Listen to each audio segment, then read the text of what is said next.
जय हिंद साथियों, नमस्कार। कैसे हैं आप सब लोग? उम्मीद है सभी बहुत अच्छे हैं, शानदार, लाजवाब, ज़बरदस्त, बेहतर, जिंदाबाद हैं।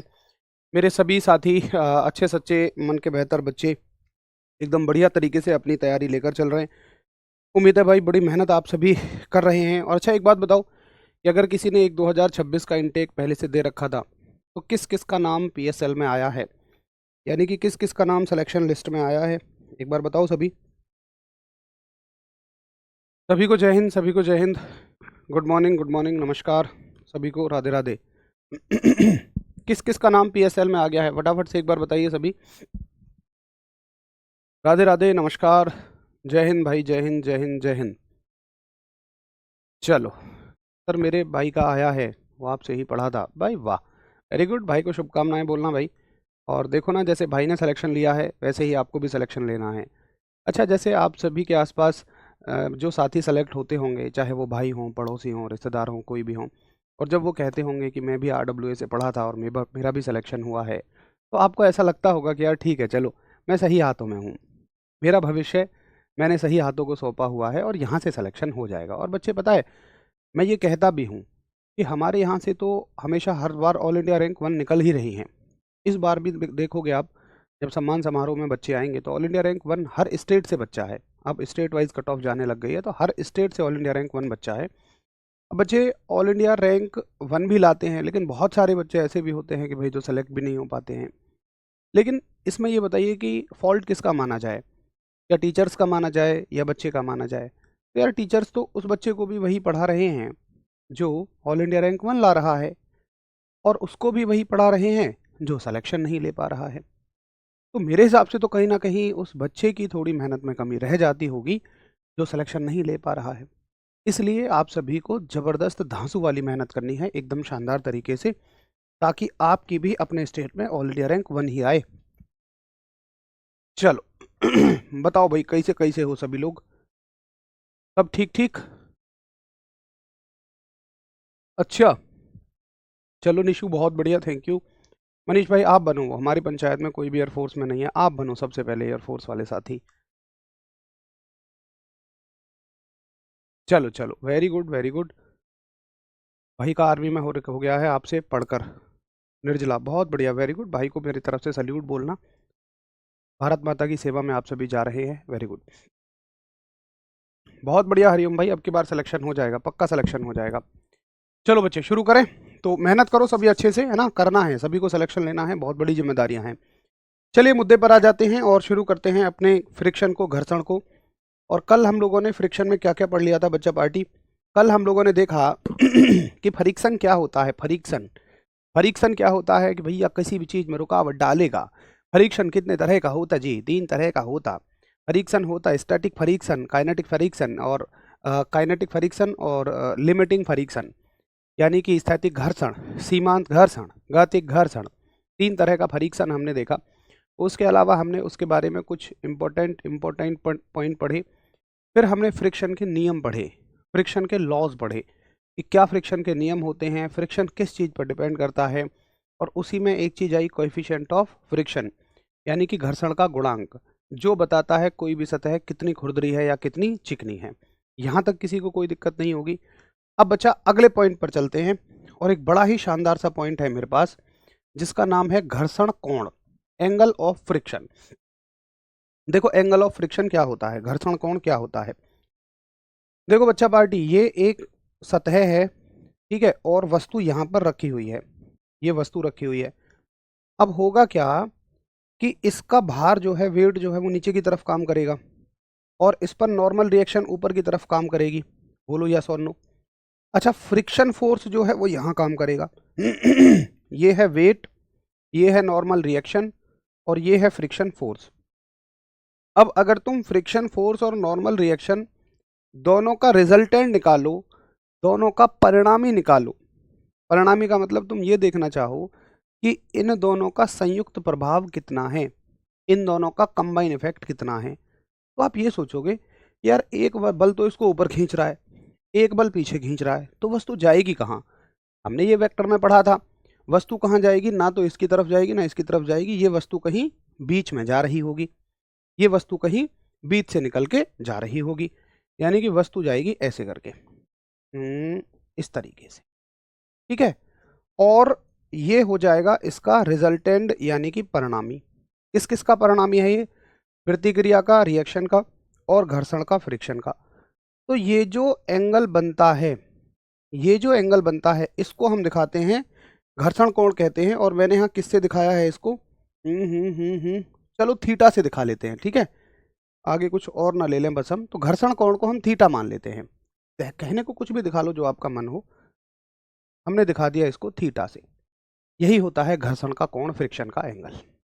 तो फ्रिक्शन का एंगल क्या होता है कि फ्रिक्शन फोर्स और नॉर्मल रिएक्शन की जो रिजल्टेंट आता है उसके साथ और नॉर्मल रिएक्शन के साथ बना एंगल फ्रिक्शन एंगल होता है। यानी कि घर्षण बल और लंबवत प्रतिक्रिया का जो परिणामी आता है उसके साथ और लंबवत प्रतिक्रिया के साथ जो कोण बनता है उसको हम घर्षण का कोण कहते हैं, फ्रिक्शन का एंगल कहते हैं। ठीक है, बढ़िया आसान सी बात है। अब देखो दोस्त, अगर मैं इसको और थोड़ा सा अच्छे से बनाऊंगा तो ये ऐसन हो जाएगा, ये हो जाएगा ऐसन। हाँ, वेरी गुड वेरी गुड। अब देखो, अगर मैं इनको मिला दूं, जैसे इसको मान लो यहाँ से मिला दूं, ठीक है, और इसको जो है वो यहाँ से मिला दूं, तो आप ये देखोगे, और मान लो ये ट्रायंगल ले लूँ मैं, ए बी और सी, और इस ए बी सी ट्राइंगल में, in triangle A B C, अगर मैं टेन थीटा निकालूं तो टेन थीटा क्या हो जाएगा? B C upon A B, B C upon A B, ठीक है। और टेन थीटा बराबर बी सी कितनी वैल्यू है? बी सी की वैल्यू इसी के बराबर तो है भाई, जितना बड़ा ये है उतना ही बड़ा ये है, तो ये एफ कह सकता हूं मैं इसे। तो ये हो जाएगा एफ अपॉन ए बी की वैल्यू कितनी है? ए बी तो एन के बराबर है, ये पूरी नॉर्मल रिएक्शन ही तो है। तो टेन थीटा बराबर हो गया A B friction force upon normal reaction. अब फ्रिक्शन फोर्स को क्या लिख सकता हूं मैं? म्यू इंटू एन, और ये एन पहले से है, इससे ये कट जाएगा, तो टेन थीटा बराबर क्या आ जाएगा? म्यू आ जाएगा। यानी कि हम कह सकते हैं कि जो फ्रिक्शन का एंगल है, अब बात आती है कि इसका महत्व क्यों है। ये है इसका महत्व, क्यों पढ़ रहे हैं हम इसे। अगर तुम फ्रिक्शन के एंगल के साथ टेन जोड़ दो ना, तो वो तुम्हें उस सरफेस के कोएफिशिएंट ऑफ फ्रिक्शन के बारे में जानकारी दे देगा। सॉरी, देखो, कोएफिशिएंट ऑफ फ्रिक्शन को मापने का मेरे पास क्या तरीका है यार।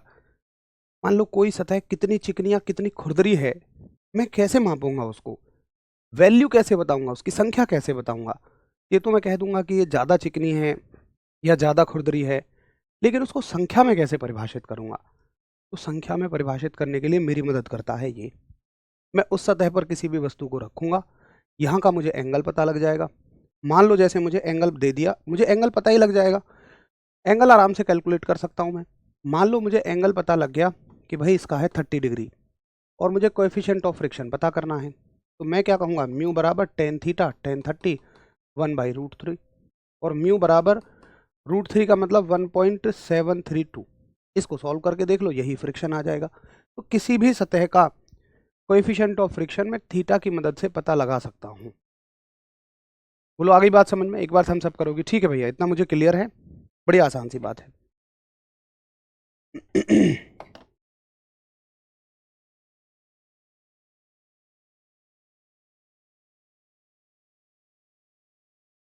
अच्छा, हमने ना पीडीएफ में इसको अल्फा मान लिया है, तो कोई दिक्कत नहीं है, आप चाहे अल्फा मानो चाहे थीटा मानो, उस बात से कोई फर्क नहीं पड़ता। बट पीडीएफ में अल्फा है, तो चलो हम हर जगह अल्फा ही मान लेते हैं ना। मैं देख भी रहा था पहले कि क्या माना हुआ है, वो ऐसा फिक्स नहीं है कि आपको इसे थीटा मानना है, अल्फा मानना है, आप चाहे जो मान लो। Alpha alpha ten alpha ten alpha, this is alpha. वो ऐसे नहीं कहेगा कभी कि सवाल में मैंने अल्फा दे दिया, वो कहेगा मैंने घर्षण कोण दिया है, बस आप उसे अल्फा मानो थीटा मानो जो मानो मानते रहो। ठीक है जी। अब चलो, ये तो हो गया घर्षण का गुणांक, कोएफिशिएंट ऑफ फ्रिक्शन, और घर्षण का कोण हो गया। घर्षण कोण क्या होता है, ठीक है, हमने अल्फा मान लिया था इसको। अच्छा, अब सुनो, अब अगले टॉपिक पर चलते हैं। और अब मैं एक चीज देखना चाहता हूं। क्या देखना चाहता हूं? देखिए, मान के चलिए एक सतह ऐसी है, ये तो जमीन है, और मान लो, या मान लो कुछ ऐसा है, जैसे देखो हम कई बार ये रख देते हैं ना कि एक तख्ते के ऊपर एक ऐसे तख्ता करके रख दिया, या बहुत सारी सतहें ऐसी होती हैं, कई बार इंक्लाइन बोलते हैं इनको, यानी कि जिस पे चढ़ाई हो हमारी भाषा में, है ना। और मैं ये मानता हूं कि इस पर ना एक वस्तु ऐसे करके रखी हुई है, ऐसे करके एक वस्तु रखी हुई है, ये बॉक्स रखा हुआ है और इस पर ये रुका हुआ है। अब देखो मेरी एक बात समझना कि ये जो सतह है, ये वाली सतह पहले ऐसे रही होगी, है ना, मान लो ऐसे रही होगी, और इस पर ये बॉक्स ऐसे रहा होगा, ऐसे देख लेते हैं। अब ये सतह ऊपर उठनी शुरू होगी, देखो, तो एक निश्चित ऊंचाई तक तो मेरा जो फोन है वो अपने आप उस पोजीशन में बना रहेगा, लेकिन एक अगर ज्यादा ऊंचाई से करोगे, अगर आप इसको ज्यादा ऊंचाई पे उठाओगे तो देखो एक समय तो ऐसा आएगा ही कि ये फोन अपने आप चलना शुरू कर देगा बगैर किसी बल के, ग्रेविटी की वजह से। अब देखो जैसे इसके तुरंत बाद अब मुझे फील हो रहा है कि तुरंत चलना शुरू कर देगा, देखो हल्का सा, देखो, तुम कहोगे गिरा के दिखाओ, है ना, अब बड़े कलाकार हो। यानी मैं कहना चाह रहा हूं कि देखो आप उठाते जाओ उठाते जाओ उठाते जाओ, एक समय ऐसा आ जाएगा, एक ऊंचाई ऐसी आ जाएगी इसकी जब ये कहेगा कि सुन भाई अब ये लास्ट लिमिट है, अब ये लास्ट लिमिट है इसके नीचे आने की, अगर तूने जरा सा भी एंगल बढ़ाया ना तो अब मैं तुरंत नीचे आ जाऊंगा। तो नीचे आने से पहले की स्थिति, ठीक पहले की स्थिति जिस पर यह वस्तु बस रुकी हुई रह सके, नीचे आने से पहले, ठीक पहले की स्थिति जिस पर यह वस्तु रुकी रह सके, उस एंगल को हम कहते हैं विश्राम कोण। यानी कि इसको बोलते हैं हम विश्राम कोण, इंग्लिश में बोलते हैं एंगल ऑफ रिपोज। ये वो एंगल है जिस पर वस्तु विश्राम में है, अब इसके तुरंत बाद ये वस्तु गति में आ जाएगी, तो इसको बोलते हैं एंगल ऑफ रिपोज और हिंदी में विश्राम कोण। इसको भी हम बीटा ईटा किसी से भी दिखा सकते हैं, मैंने बीटा से दिखाया है तो बीटा से दिखा लूं। अब देखो बच्चों, अगर इस सरफेस का फ्रिक्शन कोएफिशिएंट जो है, खुरदरापन जो है वो म्यू है, तो म्यू और बीटा के बीच भी क्या रिलेशन आता है, म्यू और बीटा के बीच भी यही रिलेशन आता है कि म्यू बराबर tan बीटा। देखो हाँ, आप कहोगे ऐसे कैसे आ जाएगा, आता है, अल्फा के साथ भी म्यू बराबर tan अल्फा आ रहा है और इसके साथ भी म्यू बराबर tan बीटा आ रहा है। अच्छा पहले बताओ कि हाँ ये मुझे समझ में आ गया, क्या बात है भाई दीपेश भाई? सर मैंने एकेडमी में पढ़ा था तब समझ नहीं आया, अब अच्छा समझ आ रहा है, चलो थैंक यू भाई, थैंक यू, बहुत बढ़िया, अच्छे से पढ़ो मन लगा के। भैया फ्रिक्शन सेल्फ इंटरसेप्टर क्यों होता है, रीज़न बता दो। विष्णु कल बताया था मैंने अच्छे से, आपने सुना नहीं। सेल्फ एडजस्टिंग इसलिए होता है क्योंकि मान लो अगर तुम 1 न्यूटन लगा रहे हो और सरफेस की प्रॉपर्टी है कि वो 10 न्यूटन तक रजिस्ट कर सकती है, तो एक सम से थोड़ा ना 10 लगा देगी वो, अगर 10 लगा देगी तो इसका मतलब क्या है, वस्तु पीछे चलना शुरू हो जाएगी। क्या ऐसा हो सकता है कि आप आगे की तरफ फोर्स लगाओ और वस्तु चले ना बट पीछे चलना शुरू कर दे? ऐसा तो कभी भी नहीं हो सकता ना। बताओ फटाफट से बच्चा पार्टी में, चाय पी के दिखाऊंगा तुम्हें।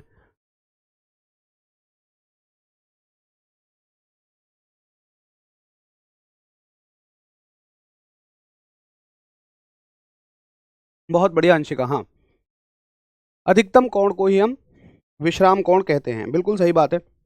अब देखो तुम कहो प्रूव करके दिखाओ, चलो मैं दिखा देता हूँ कि ये कैसे होता है, ये आसान सी बात है और वो आना भी चाहिए, है ना, इसका जो प्रूव है वो आना भी चाहिए। देखो कौन कौन से फोर्स लगेंगे, तो बच्चा पार्टी इसका जो वेट होगा वो हमेशा नीचे काम करता है, वेट ऐसे काम नहीं करेगा, अरे आप समझो ना यार, वेट तो हमेशा ऐसे ही काम करेगा, चाहे तुम ऐसे रख लो वो तो तब भी यहाँ आने की कोशिश ही करेगा, वस्तु को ऐसे रखोगे तब भी ऐसे आएगा, ऐसे यहाँ थोड़ा ना जाएगा, तो जहाँ आने की कोशिश करे वहाँ काम कर रहा है वस्तु का वेट, जिसको हम बोलते हैं mg, ठीक है। अब इस पे नॉर्मल रिएक्शन देखो, नॉर्मल रिएक्शन हमेशा परपेंडिकुलर काम करती है, सतह के लंबवत काम करती है, मतलब यहाँ से हमेशा 90 डिग्री पे काम करेगी नॉर्मल रिएक्शन, ठीक भाई। अच्छा अब इस पे फ्रिक्शन फोर्स कहाँ काम करेगा, तो इसका मोशन आगे की तरफ है, रिलेटिव मोशन आगे की तरफ है, तो फ्रिक्शन फोर्स कहाँ लगेगा, पीछे की तरफ लगेगा, ये लग गया इस पर एक फ्रिक्शन फोर्स, ठीक है। अब देखो ये जो mg है, इसके हम कुछ घटक बना के देखते हैं, कुछ कंपोनेंट बना के देखते हैं, तो कंपोनेंट कहाँ कहाँ बनेंगे, इसके कंपोनेंट बनेंगे बच्चा पार्टी, देखो यहाँ पर आप एक प्लस का निशान बनाओ, ये मैंने एक प्लस का निशान बना लिया, ये लो बन गया, ये बन गया एक प्लस का निशान ऐसे करके, ठीक है। अब देखो ये जो है mg है, mg अब दो भागों में टूटने की कह रहा है, एक तो इस भाग में टूट सकता है और एक वो इस भाग में टूट सकता है, ठीक है। अब मुझे उसके लिए या तो ये एंगल पता हो या ये एंगल पता हो, अब देखो ये एंगल मैं निकाल सकता हूँ, ये पूरा एक ट्रायंगल है, ये बीटा हो गया, ये 90 डिग्री एंगल हो गया, तीनों का सम 180 आना चाहिए, इसको x मान लो, तो x प्लस बीटा प्लस 90 बराबर 180, ठीक है। और इसमें से 180 जाएंगे तो x प्लस बीटा बराबर 90 और आपका x बराबर कितना आ जाएगा, x बराबर आ जाएगा 90 माइनस बीटा। ठीक है, अब ये 90 माइनस बीटा है, ये दोनों 90 हैं, तो ये कितना बचेगा, ये बीटा ही बचेगा। तो इस बात को आप मान लो या ज्योमेट्री से बाद में निकाल के देख लेना कि अगर ये एंगल बीटा है तो ये भी एंगल बीटा ही होगा।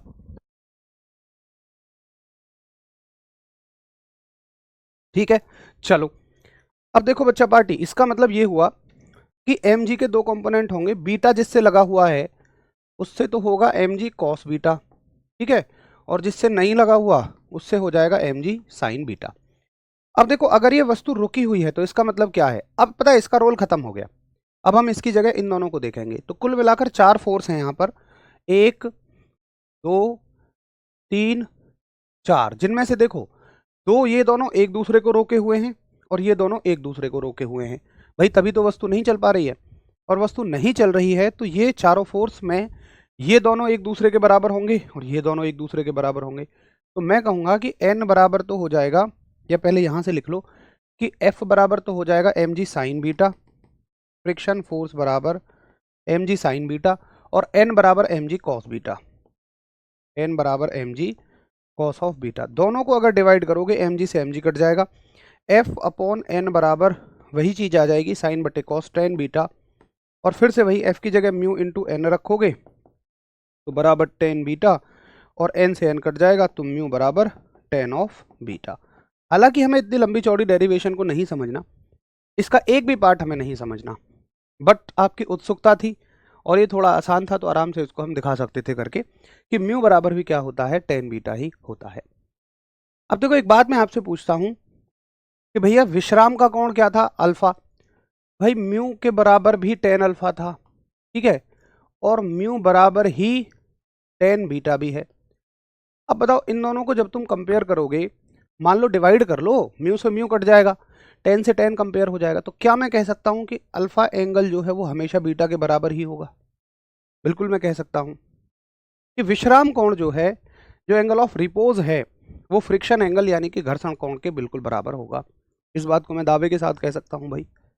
तो ये कुछ कुछ चीज़ें हैं जो आपको याद रखनी है, और ऐसे ही सवाल पूछ लेता है, दे देगा बताओ कि भाई फ्रिक्शन का एंगल इतना है, एंगल ऑफ रिपोज बताओ, घर्षण का कोण इतना है, तो बताइए कि विश्राम का कोण कितना होगा। तुम कहोगे दोनों बराबर होते हैं, भाई दोनों अलग अलग नहीं होते। ठीक है, कर लोगे फटाफट से बताओ।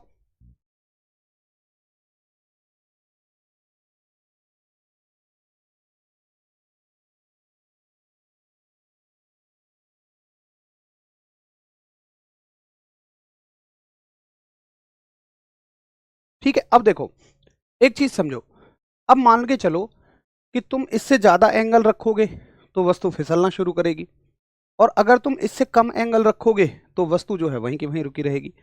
यानी कि इस इंक्लाइन प्लेन का नत समतल का कोण जो है, भाई मैंने तो एक एंगल फिक्स कर दिया, मान लो मैंने एंगल फिक्स कर दिया 45 डिग्री कि भाई इस पर वस्तु ये है कि बिल्कुल रुकी हुई है, लेकिन इससे थोड़ा सा ऊपर जाते ही गिर जाएगी और इससे थोड़ा नीचे आते ही रुकी रहेगी, तो इसको मैंने कह दिया एंगल ऑफ रिपोज। अब तुम अगर इस एंगल को एंगल ऑफ रिपोज से ज़्यादा करोगे तो वस्तु गिरेगी, और कम रखोगे तो वस्तु रुकी रहेगी।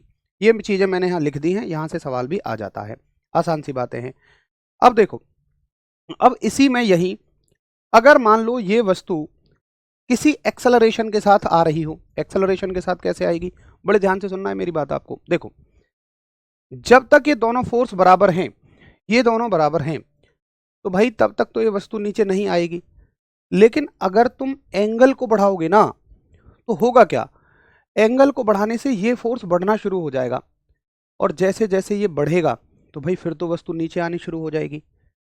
बात मेरी समझ रहे हो? अभी तो क्या है, एंगल ऑफ रिपोज पर तो क्या है, दोनों बराबर हैं, बट जैसे ही तुमने इस एंगल को बढ़ाया तो ये वाला फोर्स बढ़ना शुरू हो जाएगा, और जितने से बढ़ेगा उतने से ही वस्तु नीचे आएगी। बड़े ध्यान से सुनते रहना मेरी बात को। और मजे की बात क्या है कि जैसे जैसे वस्तु नीचे आएगी वैसे वैसे उसकी गति बढ़ती जाएगी। आप खुद सोचो यार, इंक्लाइन प्लेन पर आप लुढ़क रहे हो, तो जैसे जैसे नीचे आओगे वैसे वैसे गति बढ़ेगी, यानी कि एक एक्सेलरेशन भी आएगा। क्यों आ रहा होगा? क्योंकि आप पर एक फोर्स लग रहा है जैसे जैसे नीचे आ रहे हो। तो कुल मिलाकर मैं कह रहा हूं कि जैसे ही ये फोर्स बढ़ेगा तो एक एक्स्ट्रा फोर्स और एक्शन में आ जाएगा, एक फालतू फोर्स और एक्शन में आ जाएगा यहाँ, अगर ये वैल्यू ज़्यादा हुई तो एक्स्ट्रा फोर्स एक्शन में आ जाएगा, और ये कौन सा होगा, एम ए का फोर्स, जिसको हम बोलते हैं न्यूटन के सेकंड लॉ से एफ बराबर एम ए।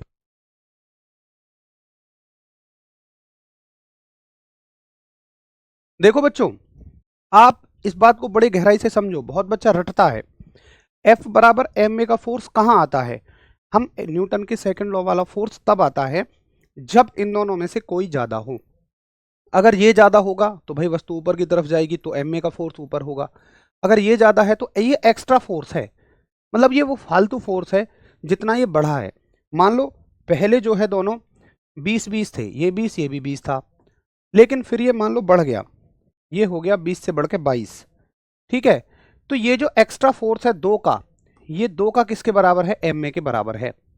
ये टू का फोर्स जो है ये एम ए के बराबर है, यानी कि ये जो फोर्स है ये इन दोनों के डिफरेंस के बराबर ही तो है भाई। 22 में से 20 घटाओगे तभी तो 2 आएगा। यानी कि मैं लिख सकता हूं कि अगर वस्तु चल दे, ये चलने पर है, अगर वस्तु चल दे तो एम ए का जो फोर्स है वो किसके बराबर होगा, M G sine beta minus friction force के। ठीक, अब देखो ऐसे ही और कैलकुलेशन कर कर आके वो आपसे पूछता है कि इसका एक्सेलरेशन क्या होगा, इसका त्वरण जो है क्या होगा। पहले बताइए इतनी बात समझ में आई सभी को। अब वो आपसे पूछेगा इसका एक्सेलरेशन क्या होता है, त्वरण क्या होता है, तो वहां हम कैलकुलेशन नहीं कर रहे, मैं सीधा आपको कंक्लूजन पे लेकर जा रहा हूं कि बेटा त्वरण जो होता है वो होता है g sine theta plus mu of cos theta. ये हो गया इसका त्वरण यानी कि एक्सेलरेशन। एक्सेलरेशन हो गया g sine theta plus mu cos theta. बोलो क्लियर है, एक बार फटाफट से थम्स अप करो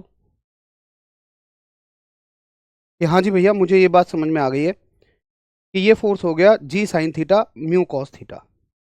लेकिन देखो इसमें ना आप प्लस माइनस दोनों लगाओगे, प्लस माइनस। अब ये प्लस कब होगा, ये माइनस कब होगा। देखो बच्चा बहुत बढ़िया, अगर वस्तु ऊपर की तरफ गति करेगी, मतलब ऐसे गति करेगी, फोर्स तो तब भी एम ए का लगेगा। जब ऊपर की तरफ गति करेगी तो प्लस लिया जाएगा, और जब नीचे की तरफ गति करेगी तो माइनस। यानी कि प्लस कब लगेगा, जब वस्तु ऊपर की तरफ गति करेगी, और माइनस कब लगेगा, जब वस्तु नीचे की तरफ गति करेगी, डाउन साइड मोशन करेगी।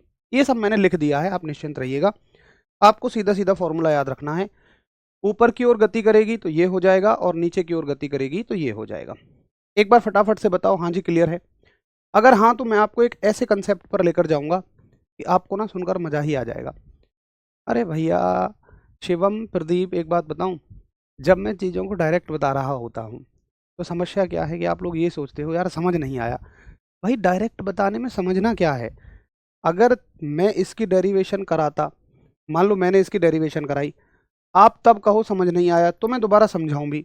अब मैं ये कह रहा हूं कि कोई वस्तु नीचे या ऊपर गति कर रही है, उस पर एक्सेलरेशन है, एक्सेलरेशन का फॉर्मूला ये है।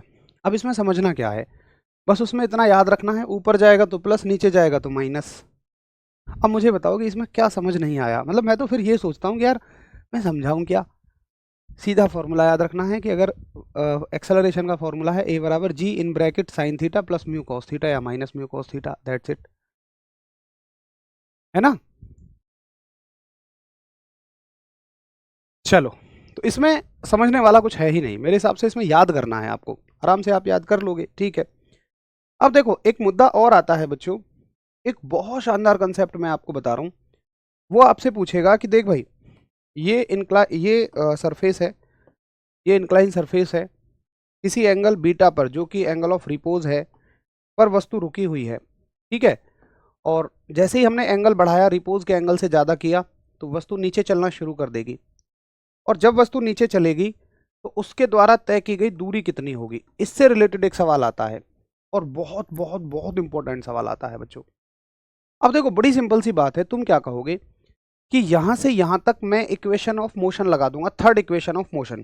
सुनना मेरी बात अभी ध्यान से, third equation of motion, initially वस्तु रेस्ट में है, फाइनली उसकी वेलोसिटी v हो जाती है, एक्सेलरेशन कितना है, उसका एक्सेलरेशन a है, और कोएफिशिएंट ऑफ फ्रिक्शन कितना है, म्यू। तो सॉरी तीसरी इक्वेशन ऑफ मोशन लगाइए, गति का तीसरा समीकरण लगाइए, आप कहोगे भैया ये होगा v स्क्वायर बराबर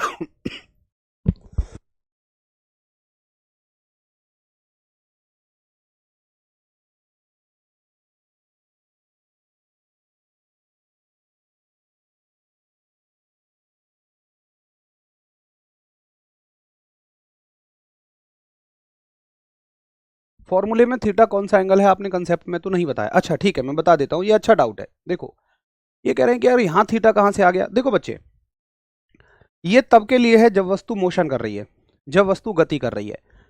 अब बीटा कौन सा एंगल है? बीटा तो वो एंगल है ना जिस पर वस्तु रुकी हुई है, जिस पर वस्तु स्टॉप है। वस्तु चलेगी कब? जब बीटा इससे ज्यादा ही होगा, मतलब जब इस एंगल को बढ़ा दिया जाए। तो बीटा से जो भी ज्यादा एंगल होगा उसको हम जनरल एंगल मान लेते हैं थीटा। समझ गए आप मेरी बात? तो यहां पर हम थीटा की वैल्यू पुट करेंगे, क्योंकि बीटा की वैल्यू पुट करोगे ना तो एक्सेलरेशन 0 आ जाएगा। क्यों? बीटा पे तो वस्तु रुकी हुई है। ये वैल्यू आएगी ही कब? ये कहानी हो ही कब रही है? जब एंगल बीटा से ज्यादा हो रहा है। तो जैसे ही यहाँ का एंगल ज्यादा होगा, ये वो कोण है विश्राम कोण से भी ज्यादा, रिपोज के एंगल से ज्यादा वाला एंगल है ये। ठीक है, उम्मीद है आप समझ गए होंगे। अब देखो बच्चा पार्टी, मैंने लगाया यहाँ गति का तीसरा समीकरण कि वी स्क्वायर बराबर यू स्क्वायर प्लस में 2as। तो u की वैल्यू तो 0 हो जाएगी और यहां हो जाएगा वी स्क्वायर बराबर 2as। अगर मैं यहां से s निकालूं तो ये हो जाएगी वी स्क्वायर बाई 2a। हो जाएगी कि नहीं हो जाएगी? v क्या है? इसकी नीचे वाली गति है जब ये सबसे नीचे आ रहा है, और a क्या है? इसका एक्सेलरेशन है। अब देखो, तुम्हें एक काम करना है कि जब भी तुम फ्रिक्शन के सवाल करो ना, तो तुम क्या करना कि a की जगह तुम म्यू इंटू जी लिख देना। अब क्यों लिख रहे हैं, कैसे लिख रहे हैं, ये एक ट्रिक है। अगर तुम इसको पूरा ड्राइव करोगे तो बहुत बड़ा आइटम बन जाएगा ये, और बहुत सारी एनर्जी और टाइम खाम वेस्ट हो जाएगा। आप एक ट्रिक याद रखो कि जब भी तुम फ्रिक्शन पढ़ो, नॉर्मली सॉल्व करो चीज़ों को जैसे तुम कर सकते हो, और ए की जगह म्यू इंटू जी रख दो। तो ए की जगह क्या रख दोगे तुम? म्यू इंटू जी। मैं इस कंसेप्ट को, ये जो हम डिस्टेंस निकाल रहे हैं ना कि फ्रिक्शन में डिस्टेंस कितनी होगी, तो फ्रिक्शन में डिस्टेंस होती है, अगर कोई वस्तु v वेलोसिटी से रुक रही है, सवाल ये आता है कि देखो एक वस्तु v वेलोसिटी से आके रुकी और कोएफिशिएंट ऑफ फ्रिक्शन म्यू है, g की वैल्यू इतनी है, तो बताओ कितनी दूरी वो तय करेगी फ्रिक्शन के अगेंस्ट, घर्षण के विरुद्ध वो कितनी दूरी तय करेगी? तो मेरे बच्चों, घर्षण के विरुद्ध वो इतनी दूरी तय करेगी s बराबर we square upon 2 mu G. और मैं इस कंसेप्ट को किंग कंसेप्ट कहता हूं। क्यों कहता हूं? क्योंकि एयरफोर्स का कोई इनटेक ऐसा नहीं जाता कि इससे सवाल ना आए। 90% इससे सवाल आएगा ही आएगा कि दूरी पूछेगा वो आपसे फ्रिक्शन की वजह से, वेलोसिटी दे देगा, कोएफिशिएंट ऑफ फ्रिक्शन म्यू दे देगा, जी की वैल्यू दे देगा।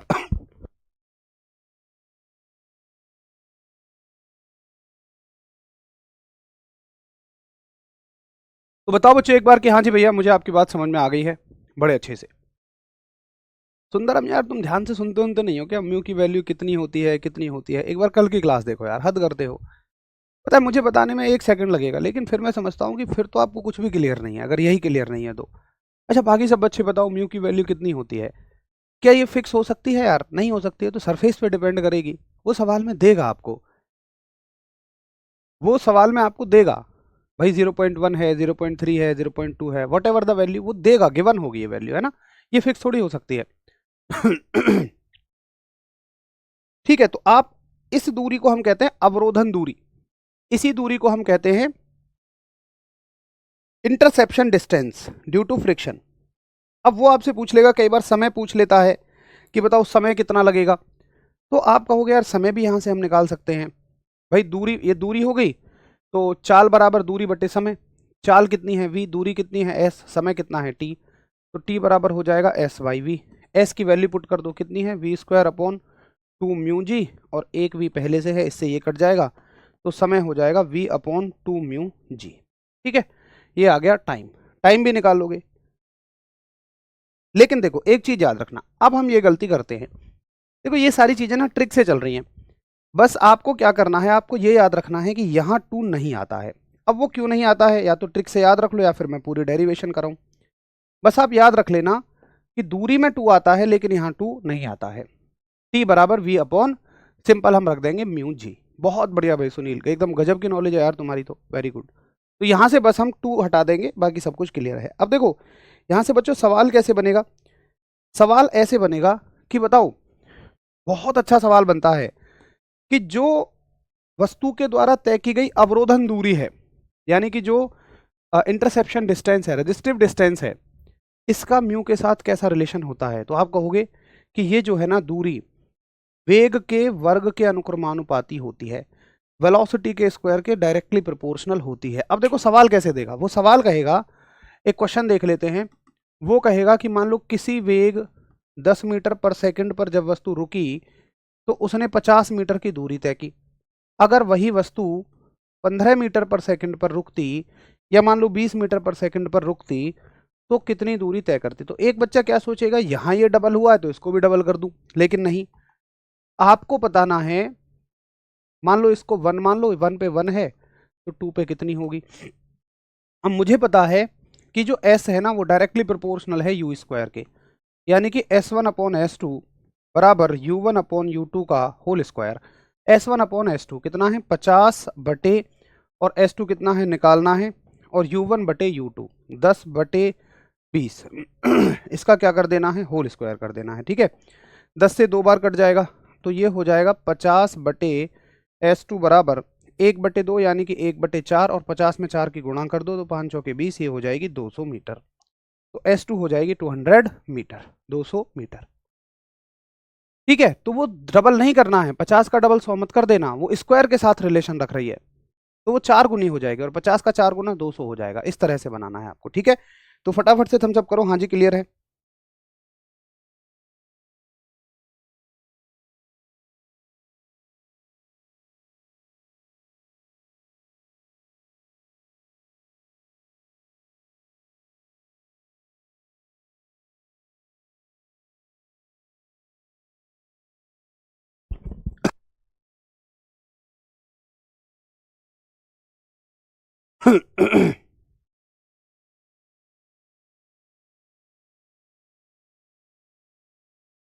चलो, वेरी गुड। तो ऐसे कंसेप्ट को हम बड़े आराम से कर सकते हैं। सभी का थम्स अप है, ओके है, ये सारी चीज़ें मैंने लिख दी हैं। अब देखो एक मुद्दा आता है कि जो हमारा फ्रिक्शन है, अगर मान लो ये बताओ कि मैं इसको कम करूं, ज़्यादा रखूं, आखिर फ्रिक्शन हमारे लिए अच्छा है बुरा है? तो ये तो आप सभी ने 9th क्लास 11th क्लास में पढ़ा होगा कि बहुत सारे काम हम अपने दैनिक दैनिक जीवन के फ्रिक्शन की वजह से ही कर पाते हैं। जैसे कि अगर आप देखें, मैं लिख पा रहा हूँ तो मेरा पेन बोर्ड पर क्यों चल रहा है? क्योंकि इन दोनों के बीच में फ्रिक्शन है। अगर फ्रिक्शन इसको ना रोके तो ये पेन कभी भी बोर्ड पर टिक ही नहीं पाएगा, ये हमेशा नीचे नीचे गिरता रहेगा। दूसरी चीज़, आप ज़मीन पर चल पाते हैं, क्यों? क्योंकि वहाँ पर एक फ्रिक्शन है। अगर कीचड़ होगी, चिकनापन होगा, कई बार जब चिकनापन होता है, कीचड़ होती है, फ्रिक्शन ना के बराबर हो जाता है तो आप फिसल फिसल के गिरते हो। ऐसे ही अगर हर एक सतह से फ्रिक्शन को मैं हटा दूं तो आप फिसल फिसल के गिरना शुरू कर दोगे। कोई भी वाहन चल ही नहीं पाएगा सड़क पे, क्योंकि सब फ्रिक्शन की मदद से चलते हैं। सब टायरों से ज़मीन को पीछे खींच रहे हैं, ज़मीन उन्हें आगे धक्का दे रही है। चाहे एक घोड़ा गाड़ी को खींच रहा हो, चाहे तुम चल रहे हो, तुम भी ज़मीन को पीछे धक्का देते हो, घोड़ा भी गाड़ी को पीछे धक्का देता है, टायर भी ऐसे घूमते हैं, तो वो ज़मीन को पीछे ही तो धक्का दे रहे हैं, और ज़मीन उसके बदले उन्हें आगे धक्का दे रही है। यही चला हुआ है। लेकिन अगर ये एक लिमिट से ज़्यादा बढ़ जाए तो क्या करता है? मान लो टायर और सड़क के बीच बहुत फ्रिक्शन बढ़ गया तो ये टायरों को खाना शुरू कर देगा, यानी टायरों को बहुत ज़बरदस्त घिसना शुरू कर देगा। आपने जो देखे होंगे ना, जिनको आपकी भाषा में गरारी कहते हैं, वो होते हैं गियर्स। तो अगर गियर जो है एक दूसरे के साथ मिलके चलते हैं, उनके बीच अगर फ्रिक्शन बहुत ज़्यादा बढ़ जाए तो क्या होगा? ये उसको भी घिसना शुरू कर देगा। तो मेरे कहने का अर्थ है कि फ्रिक्शन एक लिमिट तक होना चाहिए, विद इन लिमिट होना चाहिए, है ना? अगर ये एक लिमिट से बहुत ज़्यादा बढ़ जाएगा, अगर ये एक लिमिट को ज़्यादा ब्रीच कर जाएगा, तो होगा क्या कि चीज़ें ना, ऑटो पार्ट्स वगैरह घिसना शुरू हो जाएगा, उनमें वियर एंड टियर आना शुरू हो जाएगा। तो मुझे क्या करना है, इसको रखना भी है, बट एक लिमिट से ज़्यादा नहीं रखना, एक लिमिट में रखना है। तो मैं क्या करता हूँ कि आपने देखा होगा, हम हर एक सरफेस पर पॉलिश करते रहते हैं, या तो पॉलिश करते हैं, या तो हम उस पर पेंट करते हैं, या दूसरा हमारे जो मशीनरी होती हैं उनमें हम लुब्रिकेंट डालते रहते हैं, जिसको तुम्हारी भाषा में मोमिलाल कहते हैं। भैया मोमिलाल, वो होता है मोबिल ऑयल। मोबिल का मतलब होता है ऑटोमोबिल, ऑटोमोबिल मतलब वाहन, और उनका ऑयल, उनका तेल, तो मोबिल ऑयल बोलते हैं, जिसको हम कहते हैं मोमिलाल डाल दे। हम भी ऐसे ही कहते थे यार, मैं भी बिल्कुल विशुद्ध गांव से हूँ, सरकारी स्कूल से पढ़ा हुआ हूँ, और शायद आपने तो अभी वो ज़िंदगी नहीं जी है जो हमने गांव वाली पहले जी थी, जिसमें बहुत सारी खुली खुली जगह थी। अब तो गांव में खुली जगह देखने को ही नहीं मिलती हैं। पता है, पहले मैरिज होम नाम की चीज़ नहीं थी। क्यों नहीं थी? क्योंकि गांव में खुली जगह बहुत थी, वहीं टेंट लगाओ, वहीं अपना शादियां हो गई। लेकिन आज मैं देखता हूँ कि वो छोड़ो, अगर जागरण भी कराना हो ना तो गाँव में खुली जगह नहीं है अब कहीं। तो खुली जगहों में हम क्या कर लेते थे कि 4 ईंटें रख लीं, उनके ऊपर पत्थर रख लिए वो जो मटके वाले पत्थर आते हैं ना चौड़े-चौड़े, मटके को फोड़ा, चौड़े-चौड़े पत्थर बन गए और एक सॉक्स में बहुत सारा कपड़ा भरा, उसको बाँधा और फिर उससे उसको गिराया करते थे। गिराने के बाद में जो गिरा दे फिर वो सबकी पीठ में बॉल मारा करता था। मतलब ऐसे-ऐसे तरह के गेम थे, आउटडोर गेम थे। बड़ा मज़ा आता था। उनसे क्या फ़ायदा होता था बच्चे, आउटडोर गेम खेलने से एक तो देखो स्वास्थ्य अच्छा रहता था बच्चे का, उसके अलावा उसकी मेंटल एक्टिविटीज़ बढ़ती थी। जब वो मसल्स वाले काम करता था, मेंटल वाले काम करता था और दूसरी तीसरी बड़ी बात थी कि वो बाहर की दुनिया को देखता था। भई हर तरह के बच्चे होते हैं, तो वो उनसे इंटरैक्ट करता है, उनसे बातें करता है, किसी से कुछ अच्छा भी सीखता है, किसी से कुछ गलत भी सीखता है। गलत को सीखने के बाद जब उसके मम्मी-पापा बताते हैं कि बेटा ये गलत है, तब वो जानता है कि अच्छा ये गलत है, मेरी मम्मी जो कह रही है वो सही है। तो ये तमाम चीज़ें होती हैं। लेकिन आजकल तो बच्चा कहाँ तक सीमित होके रह गया है, फ़ोन तक सीमित होके रह गया है। फ़ोन तक लिमिटेड रह गया है बच्चा। और आपको तो पता ही है कि फ़ोन में जो दिख रहा है, जो सोशल मीडिया दिखा रही है, क्या वो सब कुछ सही होता है? मैं आपको बेटा एक अब बात चल गई है ना, ख़ैर टॉपिक हमारा ऑलमोस्ट ख़त्म है, आज ज़्यादा नहीं करना था, इतना ही करना था। तो मैं 1-2 मिनट की बात कहूँगा, बहुत आपके काम की है। और चूँकि ना आप मैं इसलिए आपसे ऐसी बातें करता हूँ क्योंकि आप ना कल का भविष्य हो, आप कल का यूथ हो, तो आपके लिए इन बातों का जानना बहुत ज़रूरी है। क्योंकि आप पूरे भारत भर में फैलोगे, अलग-अलग जगहों पर सर्विसेज़ दोगे, अलग-अलग लोगों से मिलोगे, तो आपके लिए ये जो बातें जानना बहुत ज़रूरी है। पता है, एक चीज़ हमेशा करना कि जो भी तुम्हें सोशल मीडिया दिखाए, जो भी तुम फ़ोन में देखो, उस पे भरोसा मत करना। क्यों नहीं करना? मान लो मैं ही अपना सोशल मीडिया अकाउंट बना के बैठा हूँ, मैं उस पर रील डाल रहा हूँ, गरीबों की मदद कर रहा हूँ, अच्छे-अच्छे काम कर रहा हूँ मैं उसमें। अब अच्छा मुझे बताओ कि क्या मैं उसमें अपना जो मेरा बुरा वाला पार्ट है, अच्छा वाला पार्ट तो मैंने दिखा दिया, जो मेरा बुरा वाला पार्ट है, क्या मैं उसको दिखा सकता हूँ? क्या एक गरीब की मदद करने से ये सिद्ध हो गया कि मैं सभी गरीबों की मदद करता हूँगा? ऐसा ज़रूरी तो नहीं है। हो सकता है मैंने उस रील पर सिर्फ़ व्यूज़ पाने के लिए किसी को 100-50 रुपए की मदद कर भी दी हो, जबकि नेचर मेरा ऐसा है कि कोई मेरे पास आए तो मैं उसे फटकार देता हूँ, गाली दे देता हूँ 2, उल्टा-पल्टा बोल भी देता हूँ। ऐसा होता ही है, 101% ऐसा होता है। मैं ये नहीं कह रहा हूँ कि हर एक व्यक्ति जो दिखा रहा है वो नहीं कर रहा, लेकिन 90% तो नहीं कर रहे। 90% नहीं कर रहे मतलब जो सोशल मीडिया में जैसा दिख रहा है ना, वो असल लाइफ में वैसा बिल्कुल नहीं है।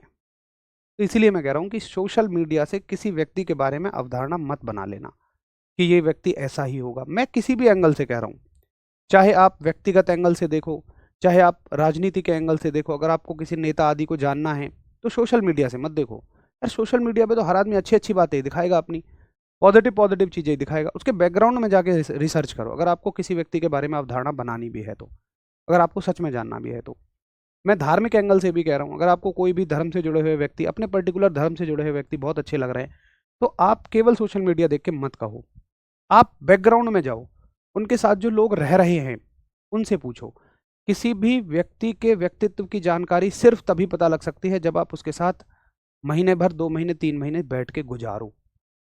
एक दिन में एक रील देखकर किसी व्यक्ति के बारे में अवधारणा कतई मत बना लेना। उससे क्या होता है ना, हम भ्रमित होते हैं। हम देखो ना, हम किसी को फ़ॉलो करें, यही तो उस व्यक्ति को बड़ा बना रहा है। आप हर एक आदमी के बारे में सोच के देख लो, आप राजनीति में सोच के देखो, पॉलिटिक्स में। अगर हम किसी को वोट ना दें तो वो कैसे बड़े बन जाएँगे? अगर हम किसी क्रिकेटर को फ़ॉलो ना करें, तो वो कैसे इतना बड़ा नाम कमा लेगा? अगर हम ऐसे होता है ना कि यार हमारे करने से क्या होता है? नहीं, हर आदमी जो सोशल मीडिया पर या इस दुनिया में बड़ा बन रहा है, वो देखो आपकी सपोर्ट से ही बड़ा बन रहा है। मैं हूँ, अगर आप मुझे देखना ही छोड़ दें, अगर आपको लगे कि यार ये आदमी बेकार पढ़ाता है, ये तो बेकार आदमी है, आप मुझे देखना बंद कर दो, क्या मेरा कोई करियर रह जाएगा?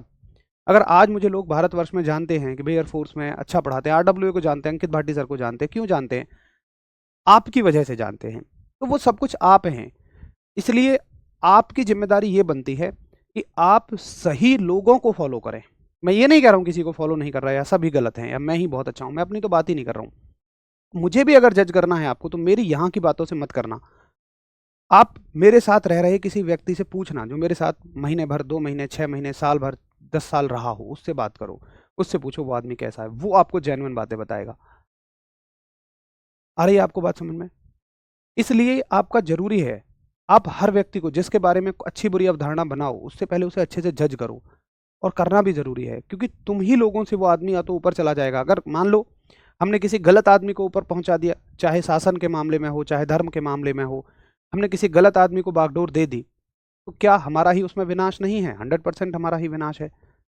और राजनीति में दे दी तो 5 साल से पहले ना हटे, धर्म में दे दी तो पता नहीं कब तक ना हटे, शिक्षा के मामले में दे दी तो पता ना कौन नीचे जो लोग मेहनती हैं वो कभी ऊपर ना आ पाए। समझ रहे हो आप मेरी बात? तो ये आप ना एक यूथ हो, आप एक आवाज हो, आप एकता हो, उसको अच्छे मार्ग पर जाना बहुत जरूरी है, उसको सही मार्ग पर जाना बहुत जरूरी है। मैंने देखा है लोग ना कैसे ही अवधारणा बना लेते हैं, बस यूट्यूब पे 2 वीडियो आई, अरे अरे अरे अरे आप तो बहुत अच्छे हैं, आप तो बहुत नेक दिल हैं, आप तो बहुत बढ़िया है, आप तो बहुत ये हैं। दूसरा, अगर कोई मान लो किसी को डांटता हुआ दिख जाए, "ए यार ये तो बहुत गलत आदमी है", हो सकता है वो डांट रहा हो उसके भले के लिए, और हो सकता है वो अच्छा आदमी उसका बुरा कर रहा हो अच्छा करके भी। समझ गए? तो मैं ये कहना चाह रहा हूं, आप बेटा समझदार बनो, किसी भी चीज को सिर्फ देख के भरोसा मत करो। ये दुनिया वैसी नहीं है जैसी दिखती है। हर आदमी डुअल पर्सनैलिटी है, हर आदमी दोहरा व्यक्तित्व लेकर चल रहा है, आपको उसको गहराई से समझना पड़ेगा। चलिए खैर, आज थोड़ा सा टॉपिक हमारा, चैप्टर हमारा खत्म हुआ था, तो इस तरह की बातें मैंने आपसे की, ये भी जरूरी है शिक्षा के साथ साथ। मेरा धर्म है, फर्ज है, एक बड़ा भाई मानो, आप एक गुरु मानो, शिक्षक मानो, टीचर मानो, उसके नाते कि आपको मैं नैतिक कर्तव्यों को सिखाऊं, नैतिक मूल्यों को सिखाऊं। चलो बच्चों, तो ये तो हो गया फ्रिक्शन खत्म। अब हमें नया चैप्टर शुरू करना है। 4 चैप्टर हमारे कंप्लीट हो गए हैं, वर्क, एनर्जी एंड पावर, कार्य, ऊर्जा एवं शक्ति, और उस चैप्टर को हम कल शुरू करेंगे। अभी मेरी एक वीडियो रहेगी, तो जिस भी भाई बहनों को, कोई किन्हीं के साथियों को कोई डाउट हो, उनका पीएसएल में नंबर आया है नहीं आया है, वो सभी से कह देना कि इस वीडियो को अभी देख लें। 9 बजे एक वीडियो रहेगी, उसको आप चाहें तो देख सकते हैं। ठीक है, प्रैक्टिस सेट बहुत जल्दी शुरू करेंगे हम बच्चों, और अच्छे से मेहनत करते रहो, अच्छे से पढ़ाई करते रहो। बहुत सारी जिम्मेदारियां हैं, सोशल मीडिया पर थोड़ा सा भटकने से बचो, उसमें जानो अच्छे लोगों को कि कौन कहाँ कैसे क्या कर रहा है, क्योंकि हमें हर चीज़ को इग्नोर भी नहीं करना है, ना हमें राजनीति को इग्नोर करना है, ना हमें पॉलिटिक्स, ना हमें धर्म को इग्नोर करना है। हर चीज़ों को साथ लेकर चलना है, क्योंकि आपसे ही सब कुछ है, आपसे ही सब कुछ बनने वाला है। खैर, अभी अपना पूरा फोकस पढ़ाई पर डालिए, पहले सफल हो जाओ, नौकरी ले लो, फिर इन चीज़ों में भी ध्यान लगाना, थोड़ा थोड़ा सा जरूर। चलो बहुत बढ़िया, वेरी गुड आशु भाई, वेरी गुड। तो मिलते हैं कल, नमस्कार, धन्यवाद, जय हिंद बच्चों।